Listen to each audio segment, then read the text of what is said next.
ദൈവനാമം മഹത്വപ്പെടുമാറാകട്ടെ. വിശുദ്ധിയുടെ പരിമളം നിറയുന്ന വലിയ നോമ്പിൽ ക്രൂശിലേക്ക് നോക്കിയുള്ള ഈ യാത്രയുടെ സമയത്ത് ചില ചിന്തകൾ നിങ്ങൾക്കായി പങ്കുവയ്ക്കുവാൻ ദൈവനാമത്തിൽ ശരണപ്പെടുന്നു.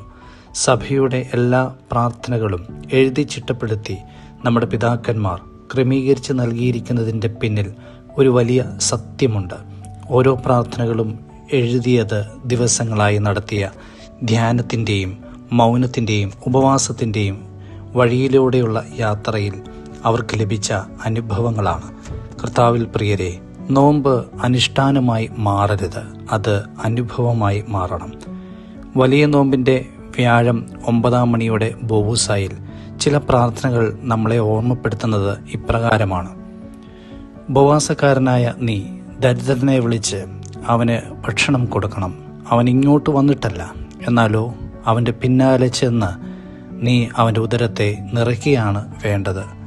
മറ്റുള്ളവരുടെ ആവശ്യം അറിഞ്ഞ് അങ്ങോട്ട് ചെന്ന് അവരെ തൃപ്തിപ്പെടുത്തുവാൻ സാധിക്കുന്നതായിരിക്കണം ഈ നോമ്പുകാലം നമ്മെ ശീലിപ്പിക്കേണ്ടത്. പിന്നാലെ ചെല്ലുക എന്ന് പറയുന്നത് അല്പം പ്രയാസവും ഭാരവും ചിലപ്പോൾ നിന്ന കേൾക്കുവാൻ സാധ്യതയുമുണ്ട്. അതിനാൽ കർത്താവ് ഇപ്രകാരം പറയുന്നു: ഒരുവൻ എൻ്റെ പിന്നാലെ വരുവാൻ ആഗ്രഹിക്കുന്നു എങ്കിൽ അവൻ ക്രൂശെടുത്ത് എന്നെ അനുഗമിക്കട്ടെ. പിന്നാലെ നടന്ന് ഒരു അന്വേഷണത്തിന് ഈ നോമ്പ് നമ്മെ ശീലിപ്പിക്കുന്നു. 2ാം പ്രാർത്ഥന ഇപ്രകാരമാണ്: ദരിദ്രൻ വന്ന് നിന്റെ അടുക്കൽ മുട്ടുമ്പോൾ കർത്താവ് ഭക്ഷണം നൽകിക്കൊള്ളുമെന്ന് അവനോട് പറഞ്ഞ് അവനെ ഒഴിവാക്കിയല്ല വേണ്ടത്. നോമ്പ് നമ്മെ ഈ പ്രാർത്ഥനയിലൂടെ ശീലിപ്പിക്കുവാൻ ശ്രമിക്കുന്നത് ഒഴിഞ്ഞു മാറുവാനോ ഒളിച്ചോടുവാനോ അല്ല. ആരാണ് ഒഴിഞ്ഞു മാറുന്നവർ? പാപം കഴുകാതെ കൊണ്ടു നടക്കുന്നവർ. പാപം പേറിയ ആദാമും ഹവ്വയും ദൈവത്തിൻ്റെ മുമ്പിൽ നിന്ന് ഓടി ഒളിച്ച് അഥവാ മാറിപ്പോയതായി നമ്മൾ കാണുന്നുണ്ടല്ലോ. ഒഴിഞ്ഞു മാറാതെ സൽപ്രവൃത്തി ചെയ്യുവാൻ ശീലിപ്പിക്കുന്നതാണ് നോമ്പ്. എന്നാൽ ഈ നോമ്പ് ദൈവത്തിന് ഇഷ്ടമില്ലാത്ത, എന്നാൽ മനുഷ്യൻ ഇഷ്ടപ്പെടുവാൻ ആഗ്രഹിക്കുന്നവയിൽ നിന്നും ഒഴിഞ്ഞു മാറുവാൻ കൂടി ശീലിപ്പിക്കുന്നതാണ് ഈ നോമ്പ്. ഇവയെല്ലാം വലിയ നോമ്പ് കഴിയുന്നതോടുകൂടി, ഉയർപ്പിൻ്റെ സന്തോഷം കഴിയുന്നതോടുകൂടി അവസാനിപ്പിക്കേണ്ടതല്ല എന്ന് നാം മനസ്സിലാക്കണം.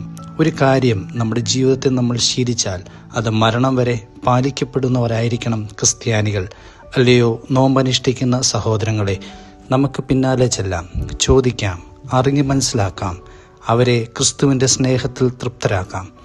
സഹോദരങ്ങളെ, നമ്മുടെ ക്രിസ്തുവിൻ്റെ സ്നേഹത്തിൽ നിന്നും അവൻ്റെ ഉപദേശത്തിൽ നിന്നും ഒഴിഞ്ഞു മാറിപ്പോകാതെ, ഓടിപ്പോകാതെ പാപം പറ്റിയിട്ടുണ്ടെങ്കിൽ വിശുദ്ധ കുമ്പസാരത്തിലൂടെ കഴുകി ആത്മാവിനെ പുതുക്കി പരിശുദ്ധാത്മാവിൻ്റെ ശക്തി പ്രാപിച്ച് ഒരു തിരിച്ചുവരവ് നമുക്ക് ആഗ്രഹിക്കാം.